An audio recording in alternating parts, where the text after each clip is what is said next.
Hello and welcome to another edition of Sun Dragon Tips and Tricks. I'm Rebecca. I'm the owner of Sun Dragon Art and Fiber in downtown Brevard, North Carolina. It's a rainy Monday, so I'm coming to you from my house. And it's April, which is the beginning of our spring make-along. We are focusing on all of the patterns by Amy Christoffers that have the name pressed flowers in them. And I am working on, it's a little all bunched up on my needles. I am working on the shawl version is what I am almost done with. I'm just coming up on the last section where these flowers are closer together. There's a hat, which I have left at the shop today. There is a cardigan, which I'm going to be using the swatch I'm working on for the cardigan as my sample for today's video. And there's also a cowl, which makes use of some of the techniques as well. So what I think is super cool about the pressed flowers combo and why they are part of our make-along, it's because they use mosaic, which is a method of having two colors, having it look like there's two colors in one row, but you're only using one color at a time. So we have slipped stitches and floats of color across the back, but they are really small floats. It looks a lot like stranded color work where you need to hang on to both of these strands and work them both across the row, alternating which stitch happens. Mosaic, I think, is a little easier. It's kind of a easing your way into color work where you're only using one color at a time. What I also love about pressed flowers, the different versions of her pattern and just one of them at a time, is they are using both what's called garter mosaic, which is the bubbles, like this is completely garter mosaic, and a little bit of stockinette mosaic as well. Now, the difference between those two words, garter is the fancy term in knitting where you are knitting on the front and on the back. And it creates kind of a bumpy texture. And I'll see if I can show you a shawl that is just garter in a second when we go to looking just at the work and not at me.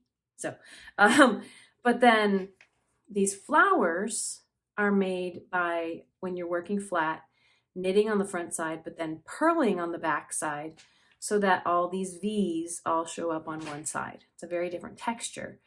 It's, I would say it's like this sweater. The sweater is knit 2, purl 2, rib. It's like a lot of sweaters, especially if they were knit flat.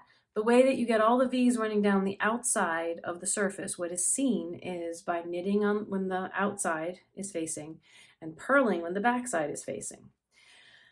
So what we are going to focus on today is just the basics of garter mosaic and how you accomplish that. And we're going to dive into a little bit of the basic, what they call the plain stitch of the pattern.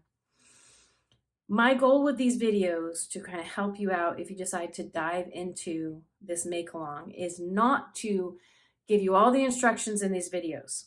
Amy Christoffers put a lot of work into her patterns, and we are not intending to give away her pattern. Please go buy it on Ravelry and use these videos as an assistance to that pattern. And because of that, I'm going to be doing a lot of my work on flat mosaic on this little swatch rather than on a piece that's in progress, because you really need to follow her instructions to get the full-blown pattern and have it work. Another thing to mention here before we get going is the cowl and the shawl are worked flat, and that is what we're going to go over in the first couple of videos, is getting you geared up for that. The hat is done in the round, and creating this technique when you're knitting in a circle, there's something else to hold onto and pay attention to, and that may not be till our third video. I'm still figuring out how many of these videos I'd like to make. And then the cardigan is knit flat for the body, and then you're knitting in the round for the sleeves. So the cardigan, all of these videos may be helpful at some point. Now, a side note before we get going on our make-alongs, They are a community-wide, as in whoever watches these videos, whoever has ever tapped into the Sun Dragon community type of event. They are not an in-person, pay a fee, and come sit while everybody who is in your physical proximity is working on this thing. It is more of a, anyone who wants to, anywhere around the world, can be working on these things. And it's not limited to the spring, but this is when we're kicking it off, right? Some ways to tap into the other people who might be working on this. If you want to send us pictures of your work, we will put them in our newsletter and perhaps on our sideshow videos, if we have your permission. If you want to share them with other people in picture form, we have a Sun Dragon MAL Make Along Facebook page. I'll try to put that into the description here. We have virtual sit and stitch that is generic. It's not only for the knit along or crochet along or make along. Tuesday and Friday nights from 7 to 9 p.m. on Zoom, and you can get in with our shop phone number, which is 828-877-3550. And we have in-person sit and stitch at our Brevard location, weather permitting, outside, Wednesday mornings from 10 to 12, I have to remember this, and Saturday afternoons from 1 to 4. All of those sit and stitches, and then once a month we do a dual platform. It's, you know, Facebook and Zoom. Oh, it's all the craziness. All of those are general. People chime in and hang out no matter what they're working on. And it's a great place if you're doing the spring make along to also participate. But they are not limited to. It's not like everybody there is going to be working on the same thing, but they might be working on our seasonal make-alongs. So let's get to it.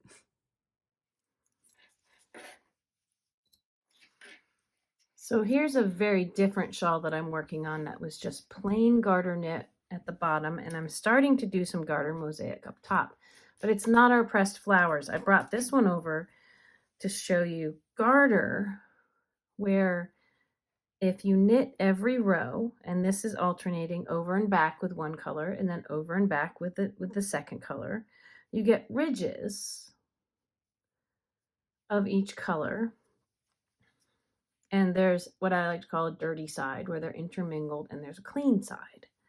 So this is just garter by itself, where colors are not intermingled at all. You have nice clean lines. Again, you have they overlap a little bit on the back. But this is what happens when you don't slip stitches and you have this bumpy texture. Garter mosaic doesn't quite look the same. Like if I put this guy out and we lay the garter mosaic on top, we see these ridges. You move this way. We see these ridges, but there's a lot more bumping. You see more V's perhaps in the garter mosaic than you do in the just plain garter stitch. Garter stitch, you kind of have to pull apart to see that. Garter mosaic, you'll see things that look more like knit stitches, more prominently, but you still have a pretty bumpy texture. What makes the pressed flowers so fun is the flowers really do look like pressed flat flowers, in that all V knit stitches look like they are involved the whole way around the petal part of the flowers, these little crosses.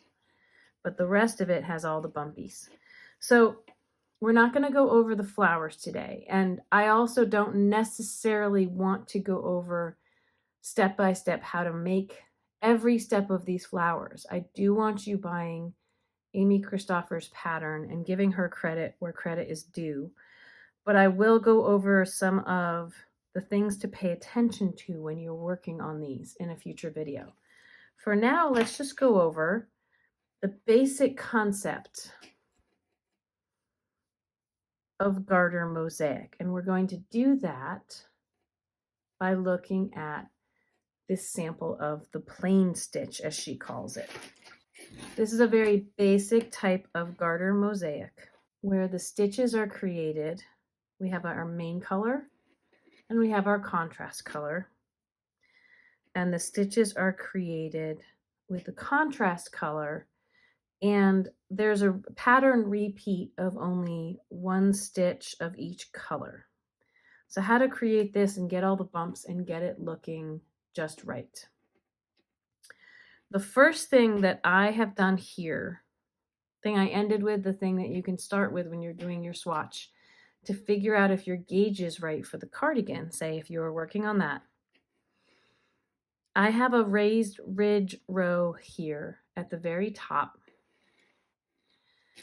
that was made with my Jody Long Alba in winter. I knit all the way across and I knit all the way back. Knitting on the back side, if we pull in here, we can see the V stitches on the back side, makes a ridge of what look like purl stitches on the front side.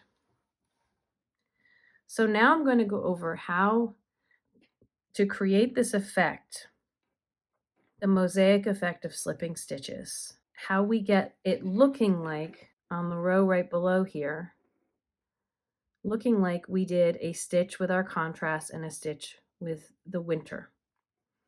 We didn't actually need both of those stitches. Part of mosaic is only having to carry one color at a time. So I'm going to see if I can untangle these colors. This is a yarn I frogged from another project, so you can see the old yarn is all kinds of wibbly wobbly. And one thing you may have to do when alternating skeins, I just finished 2 rows with the winter, and I'm about to use this really bright Feederbrook color, Flash Point. I'm going to make sure they're untwisted because we are going to pull one color under the other, and that's going to twist the skeins where they're coming from. It's going to make these pieces twist around each other. So every once in a while, yes, you want to untangle them. So I have just knit over and back with my winter. My winter kind of looks like it's on top here. I'm going to leave it hanging in front and pick up the my colorful contrast from behind. So let me get ready to knit here.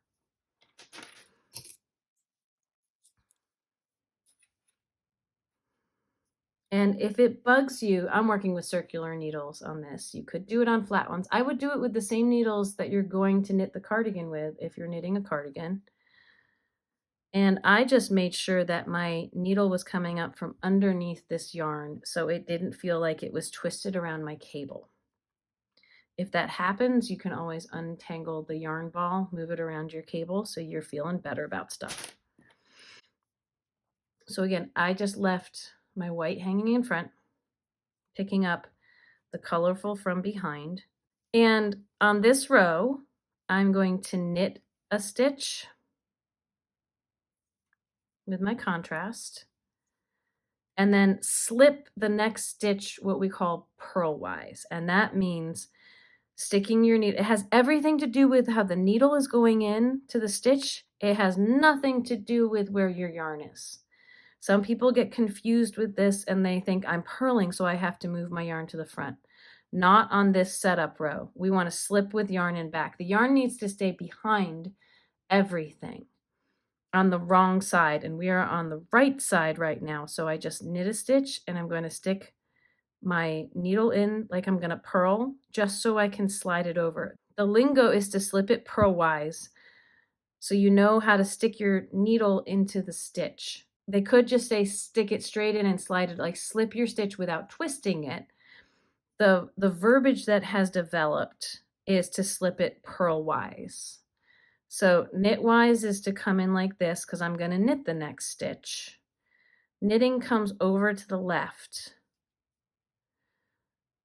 And if I slipped my stitch knitwise, that would reorient how it is on the needle. It would get all twisted. We don't want that. So I'm going to slip the stitch purlwise, but my yarn is still in back. And I'm going to continue doing that. Knit one, slip one.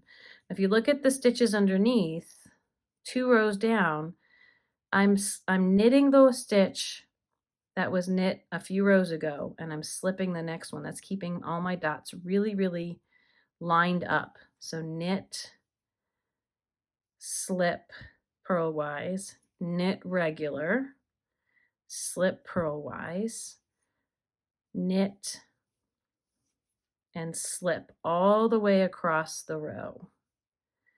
Mosaic usually doesn't have you slip too many stitches, usually not more than 3. And this one we're just doing a 1 by 1, a slip 1, knit 1. And if you want to practice this and you're not making the cardigan, but you want to practice this technique, I recommend casting on an odd number of stitches. So we started over here, knit 1, slip 1. We're going to do that. I just knit 1, slip 1, knit 1, slip 1. Odd number of stitches means we end with a knit 1.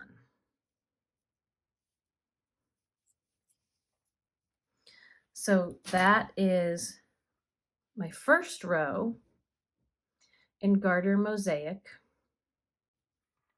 I knit over with my contrast color, knit 1, slip 1. Now, my yarns are apart.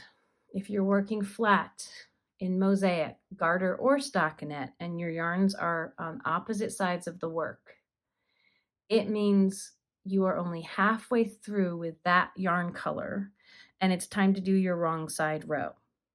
And again, this is for working Mosaic when you're knitting flat. So my yarns are apart. That means I need to turn over to the wrong side. I need to do my return pass with this color to come over here to be done with it. So now I've got what I'm looking down at is stitches of both colors. And following the instructions is always important. What the instructions usually tend to tell you to do on this wrong side is you're going to work the stitches that are the same color as the yarn you're holding, and you're going to slip the ones of the other color. This is what keeps the illusion coherent. So on this one, the first stitch I'm going to work because it's the same color, and the second stitch I'm going to slip, and so on and so forth. Now there's 2 other things to keep in mind. First one, for any mosaic of any kind, is we want to keep the yarn on the back side, which is now the side facing you, when we slip our stitches, or else it's going to very much mess everything up.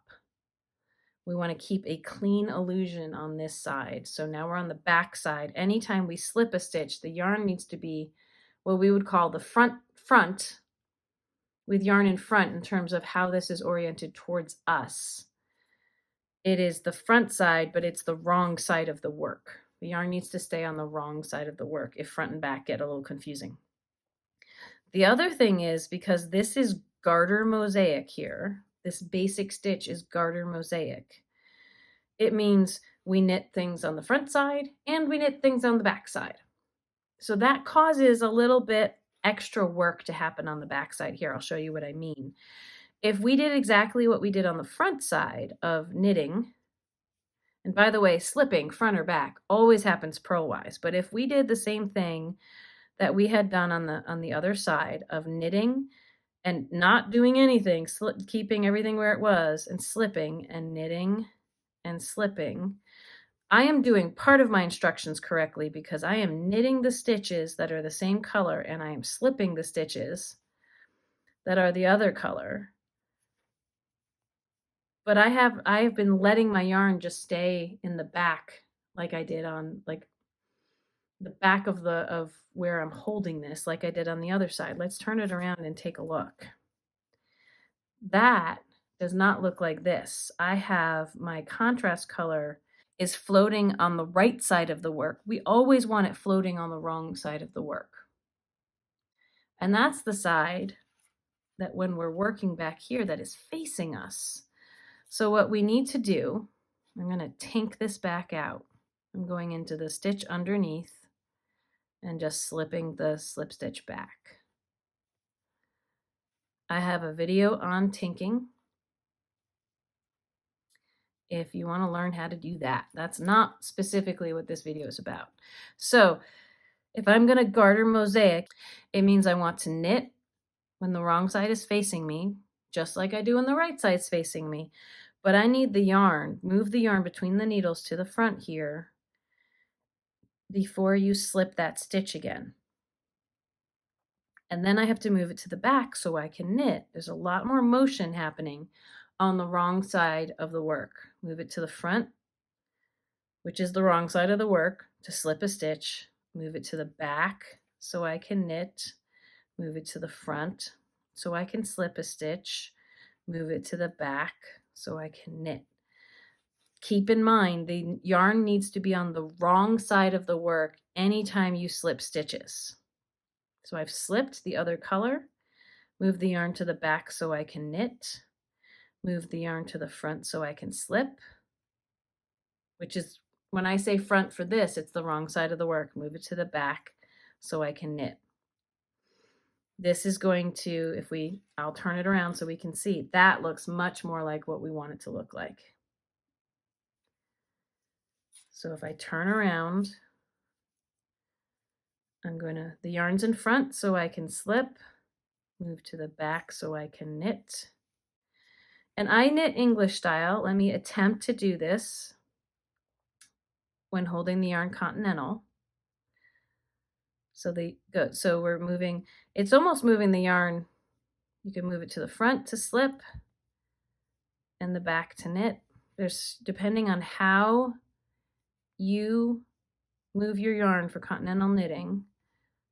I am not a prolific continental knitter, but front so you can slip, back so you can knit, front so you can slip, back so you can knit. You also could try going under so you can slip.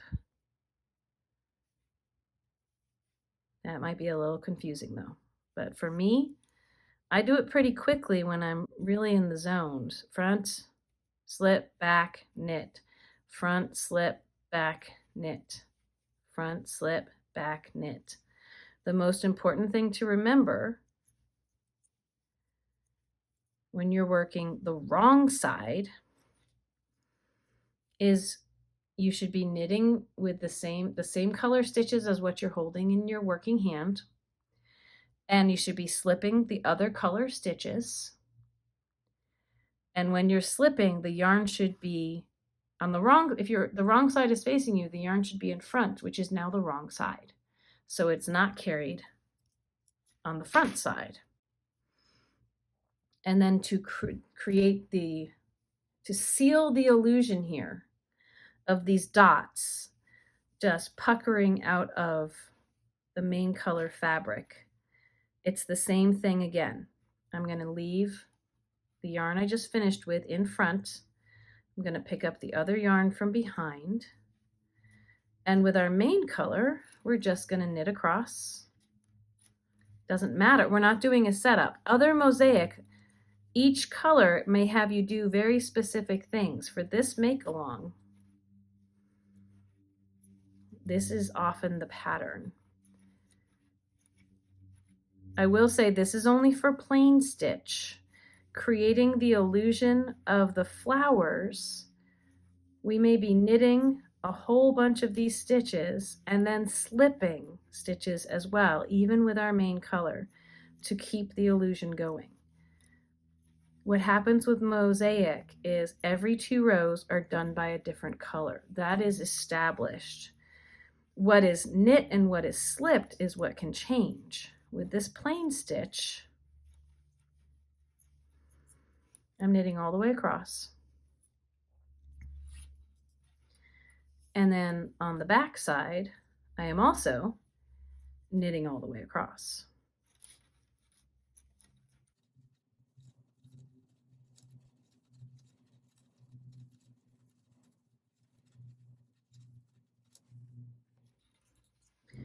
Now to go over it one more time with y'all, with our contrast color, we're going to leave the main color hanging in front and pick up the contrast from behind.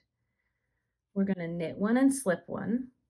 And since we're on the right side of the work, the knit stitches are happening. The slip stitches are purlwise, again, without twisting. And we can leave the yarn where it is because we want it floating on the wrong side. So knit one, slip one all the way across. So it's a really great way to practice mosaic is this plain stitch. Slip, knit, slip, knit. Another thing with mosaic, just like stranded color work, try not to yank your yarn super tight because that can lead to puckering. It's another reason we don't want the slip stitches to be too many in number. Slip, knit, slip, knit. And then on the wrong side, again, when the yarns are apart, that means we need to do the return. I could have done that with our white. We knit across and the yarns are on the opposite ends. That means we're not done with the white. We had to go back.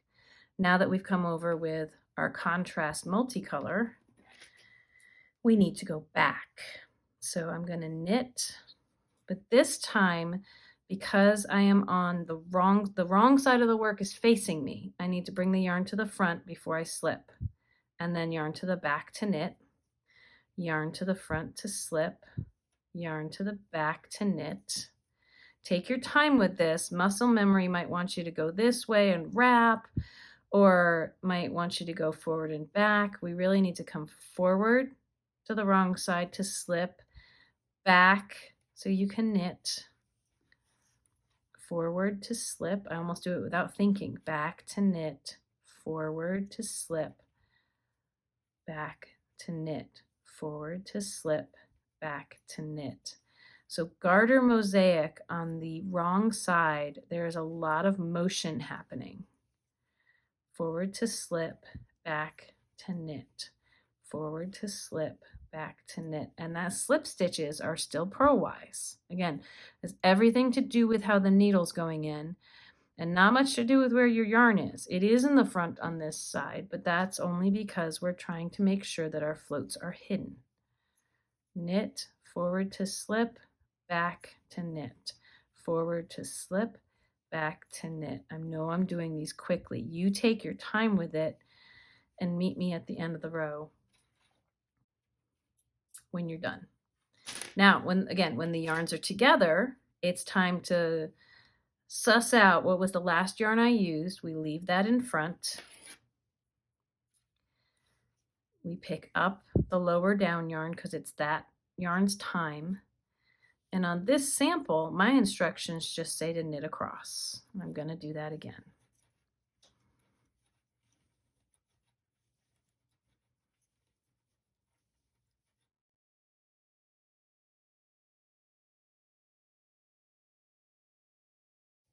Now, on this row in mosaic, if I put this down and walk away and come back to it and go, where am I? The yarns are apart. And if I'm not sure what row I'm on, what I would say is say the yarns are apart. So that means I need to do a wrong side return row. So I need to flip it over to the wrong side. And there's only one way it can go if I'm knitting. I need to get the work so I've got the full needle in my left hand and the empty needle in my right, which puts my white yarn ready to work. And even though it seems simplistic on this row, I'm going to follow the same instructions as I did for the multicolor row, where I'm going to knit all the stitches that are the same color as the yarn that I'm holding, and I'm going to slip stitches of the other color. So if the instructions say that and you look down and you're like, but there are no stitches of the other color, that means you just knit all the stitches. Sometimes they'll have very generic instructions. They're trying to simplify how much they have to write down. And they'll say on all wrong side rows, knit the stitches that are the same color and slip the stitches that are the other color. And if you don't have any stitches of the other color, that means you just knit them all. In the pressed flowers make along, we may not run into that very much because we're going to have a lot of texture with the flowers, and there's different instructions to follow on the flowers, but that is for the next video. So for right now, I am just knitting all of my stitches.